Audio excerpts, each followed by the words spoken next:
Hi అండి, welcome back to Madhu's cakes and vlogs. మీ ముందుకైతే నేను ప్రాంక్ కేక్తో అయితే వచ్చేసాను. ఈ ప్రాంక్ కేక్ని టిప్స్తో సహా మీకు అయితే షేర్ చేస్తున్నానండి. నా వీడియో అయితే మీకు నచ్చినట్లయితే ప్లీజ్ ఒక లైక్ అయితే చేయండి, షేర్ చేయండి, కామెంట్ చేయండి. నెక్స్ట్ సబ్స్క్రైబ్ మాత్రం చేసుకోవడం మర్చిపోవద్దు. మీరు సబ్స్క్రైబ్ చేసుకోవడం వల్ల నేను పెట్టే ప్రతి వీడియో అయితే మీ వరకు అయితే వచ్చేస్తుంది. నేను ముందుగా అయితే అల్యూమినియం కేక్ టిన్ అయితే తీసుకున్నాను. దాన్ని కొంచెం సేపు అయితే ఫ్రిడ్జ్లో అయితే పెట్టుకున్నాను. అంటే 1 అవర్ ఫ్రిడ్జ్లో పెట్టుకొని అల్యూమినియం కేక్ టిన్తో నేనైతే డమ్మీ కేక్ని అయితే చేస్తున్నాను. ఇది ఫస్ట్గా 1 అవర్ తర్వాత కూలింగ్ అయినాక ఒక బోర్డు అయితే తీసుకున్నాను. దానికి సరిపడా బోర్డు తీసుకుంటే సరిపోతుంది. తీసుకుని దాని మీద అయితే నేను ఐసింగ్ అయితే ఈ విధంగా క్రీమ్ని అయితే అప్లై చేస్తున్నాను. కింద బోర్డు మీద గిన్నె అన్నది జరగకుండా ఉండాలంటే కింద అయితే ఫస్ట్గా ఒక పైపింగ్ బ్యాగ్ తీసుకొని అందులో క్రీమ్ని అయితే వేసుకొని కింద అయితే లైన్స్ ఇచ్చేసుకున్నాను. కింద బాటమ్ని కూడా మనం ఇచ్చేస్తే మనం కేక్ బోర్డు మీద నుంచి జరగకుండా ఉంటుంది. మీకు వీడియోలో చూసినట్టుగా జాగ్రత్తగా 1 to 2 టైమ్స్ చూసి చేయండి. ఫినిషింగ్ కూడా పర్ఫెక్ట్గా కూడా వస్తుంది. ఎందుకంటే మనం ఆల్రెడీ కేక్ టిన్ అనేది కూల్ చేసాం కాబట్టి. ఈ విధంగా ప్యాలెట్ నైఫ్తో పైన కూడా ఇచ్చేసుకొని స్మూత్నింగ్ అయితే చేసేసుకుంటున్నాను. ఇది నేను ఫస్ట్ టైం చేశానండి. న్యూ కపుల్ కోసం చాలా బాగా హ్యాపీగా ఫీల్ అయ్యారు వాళ్ళు కూడా. ఇప్పుడంతా ట్రెండింగ్ అయిపోతుంది కదండి, ప్రాంక్ వీడియోస్ కానీ, ప్రాంక్ కేక్స్ కానీ, ప్రాంక్ గిఫ్ట్ కానీ. ఈ విధంగా మనం ఎవరికైనా ఇవ్వాలి, వాళ్ళ ఫేస్లో మనం వెంటనే హ్యాపీనెస్ని చూడాలి అంటే ఈ విధంగా మనం ప్రాంక్ కేక్ని అయితే ఈజీగా చేసి అయితే ఇవ్వచ్చు. ఎక్కువ టైం అయితే పట్టదు. చాలా బాగా వస్తున్నాయి కేక్స్ కూడా.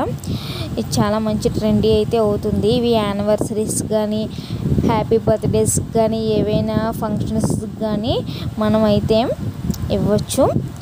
గిఫ్ట్ చేస్తే వాళ్ళ ఫేస్లో అయితే సంతోషాన్ని చూసి మొత్తం వాతావరణాన్ని చాలా హ్యాపీగా మార్చేయచ్చు. దీనివల్ల ఇది మనం యూస్ చేయం కాబట్టి, తినము కాబట్టి మనం తక్కువ క్రీమ్ యూస్ చేయాలంటే ఖచ్చితంగా పైపింగ్ బ్యాగ్ని యూస్ చేసి కానీ మనం చేసినట్లయితే చాలా తక్కువ క్రీమ్ అన్నది పడుతుంది. నెక్స్ట్ దాన్ని వెంటనే పైన ఐసింగ్ చేసిన వెంటనే నేను ఫ్రిడ్జ్లో అయితే పెట్టేసుకున్నాను.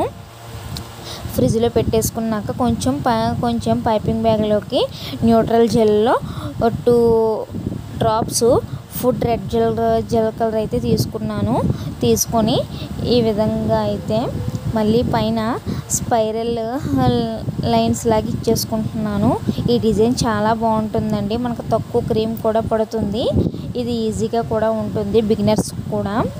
ఈ విధంగా నేను చాలా వరకు అన్నీ కూడా ప్లాస్టిక్ టర్నింగ్ టేబుల్ మీదే చేస్తానండి. ఫినిషింగ్ కానీ, ఐసింగ్ కానీ, ఇంకన్నీ A to Z plastic turning table మీదే చేస్తాను. నేను స్టవ్ మీదే కేక్స్ కూడా బేకింగ్ చేస్తూ ఉంటాను. కాబట్టి బిగినర్స్కి అయితే మీకు వీడియోస్ కొత్తగా ఇంకా చాలా వీడియోస్ అయితే ముందు వస్తుంటాయండి. సబ్స్క్రైబ్ అయితే చేసుకొని ముందుగా పెట్టుకోండి. ఈ విధంగా అయితే నేను టూత్ పిక్తో ఈ విధంగా లైన్స్కి అయితే ఇచ్చేసుకున్నాను. చాలా బాగా చూడటానికి డిజైన్ చాలా బాగుంది కదండి. నెక్స్ట్ కొంచెం అయితే నేను పింక్ కలర్ని యాడ్ చేసుకొని విప్పింగ్ క్రీమ్లో నేను పైన బార్డర్స్ కూడా ఇచ్చేసుకుంటున్నాను. ఈ బార్డర్స్కి ఏంటి, ఇది 1mm నోజులు అండి, స్మాల్ నోజులు. కింద పైన కూడా బార్డర్స్ని అయితే ఇచ్చేసుకొని పైన రోజెస్ను కూడా పింక్ కలర్తోనే ఇచ్చేసుకుంటున్నాను. ఇవి ఇచ్చేసుకోవడం వల్ల మనకి ఒరిజినల్ కేక్ అన్నది చాలా బాగా కనిపిస్తుంది. చూడడానికి కూడా రియల్ కేక్ లాగానే కనిపిస్తుంది. ఎందుకంటే మన కార్నర్స్ కూడా చాలా చక్కగా వచ్చినాయి. మనం ఇందులో డమ్మీ అని చెప్పి ప్లాస్టిక్ కానీ, నెక్స్ట్ చాలా వరకు మనం ఇలా కేక్ టిన్స్ కానీ పెట్టుకొని మనం చేసుకోవచ్చు. కేక్ టిన్స్ అనేవి పైన 1mm నోజులతో వస్తే రోజెట్స్ చేసుకొని పైన చెర్రీస్ అయితే యాడ్ చేసుకున్నాను. నెక్స్ట్ కొంచెం విప్పింగ్ క్రీమ్ని అయితే మెల్ట్ చేసుకొని దాంతో అయితే నేమ్స్ అయితే రాసుకున్నాను. అందులో మనకు నచ్చిన కలర్ అయితే యాడ్ చేసుకోవచ్చు. నేనైతే రెడ్ కలర్ అయితే యాడ్ చేసుకున్నాను. విప్పింగ్ క్రీమ్లో ఎంత రెడ్ కలర్ యాడ్ చేసినా సరే ఈ కలరే వస్తుందండి. ఈ విధంగా అయితే ఇచ్చేసుకోవడం వల్ల చూసారా నేమ్స్ కూడా చాలా పర్ఫెక్ట్గా కనిపిస్తున్నాయి. వాళ్ళు కట్ చేసినప్పుడు అయితే వాళ్ళు చాలా హ్యాపీగా ఫీల్ అయ్యారండి. నాకు కూడా ఆ వీడియో చూసి చాలా హ్యాపీ అనిపించింది.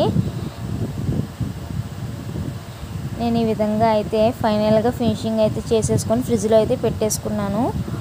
మరిన్ని వీడియోస్ కోసం కలుద్దామండి.